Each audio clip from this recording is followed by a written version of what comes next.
Legenda asal mula Sungai Nil, Mesir. Dahulu kala, sebelum padang pasir membentang luas di Mesir dan sebelum Firaun pertama memerintah di lembah sungai, daratan itu hanyalah hamparan tandus yang diliputi panas dan kekeringan. Tidak ada tumbuhan, tidak ada sungai, dan kehidupan nyaris tidak ada. Rakyat Mesir purba hidup dalam penderitaan, memohon pada dewa-dewa agar mengirimkan berkah kehidupan bagi mereka. Pada masa itu hiduplah seorang dewa bernama Hapi, dewa yang dikenal sebagai pembawa kesuburan dan air.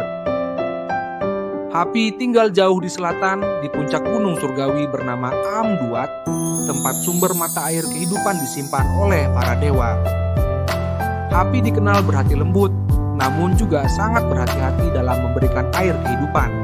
Karena ia tahu bahwa air tidak hanya memberi hidup, tetapi juga bisa membawa kehancuran jika disalahgunakan. Melihat penderitaan umat manusia yang terjerumus dalam kekeringan, Dewi Langit Nut dan Dewa Bumi Geb menghadap Ra, Dewa Matahari, memohon agar manusia diberi kesempatan untuk hidup dengan lebih baik. Ra, yang mengamati semuanya dari langit partat, memutuskan untuk menguji umat manusia. Jika mereka dapat hidup dalam harmoni dan saling membantu, maka air kehidupan akan diberikan. Sementara itu, seorang pemuda bernama Menra tinggal di sebuah desa kecil yang hampir mati karena kekeringan. Ia adalah pemuda yang pekerja keras dan penyayang, meski dirinya hidup dalam kemiskinan. Menra selalu berbagi sisa makanannya dengan tetangganya dan membantu orang tua mengambil air dari sumur-sumur kering. Suatu malam, dalam tidurnya, ia bermimpi bertemu Hapi. Dalam mimpi itu, Hapi berkata, "Wahai Menra, engkau yang berhati bersih. Jika engkau dapat menemukan tetesan biru dari Gunung Amduat dan membawanya ke dataran ini, maka air kehidupan akan mengalir selamanya." Ketika terbangun, Menra tidak ragu. Ia memulai perjalanan jauh ke arah selatan, menembus gurun, melintasi bebatuan tajam, dan menghadapi badai pasir yang menggila. Di tengah perjalanan, ia hampir menyerah karena haus dan lelah. Namun ingatan akan wajah-wajah orang desa yang berharap kepadanya membuatnya terus melangkah. Akhirnya ia mencapai kaki gunung Amduat.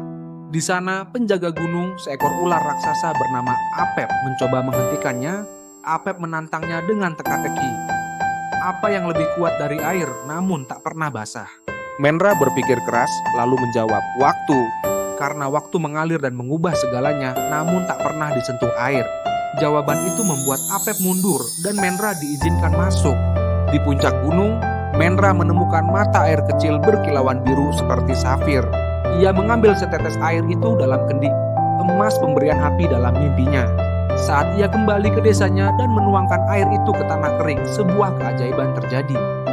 Tanah mulai merekah, dan dari celah itu mengalirlah air jernih yang tak henti-hentinya.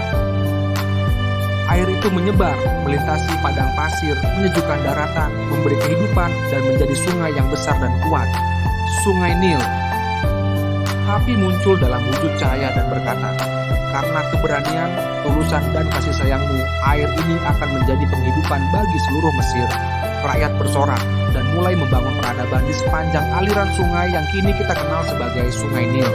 Menra dihormati sebagai pahlawan, bukan karena kekuatan, melainkan karena hatinya yang penuh cinta. Pesan moral legenda. Asal mula Sungai Nil. Legenda ini mengajarkan bahwa keberanian, ketulusan, dan rasa peduli terhadap sesama dapat menghasilkan perubahan besar. Dalam kisah ini, Menra bukanlah tokoh yang kuat secara fisik, melainkan seseorang yang penuh cinta kasih dan keinginan untuk membantu. Ia menunjukkan bahwa satu tindakan yang didasari oleh hati yang murni dapat membawa berkah bagi banyak orang. Pesan moral lainnya adalah pentingnya kerja keras dan ketekunan. Bahkan, ketika tantangan terasa mustahil untuk diatasi,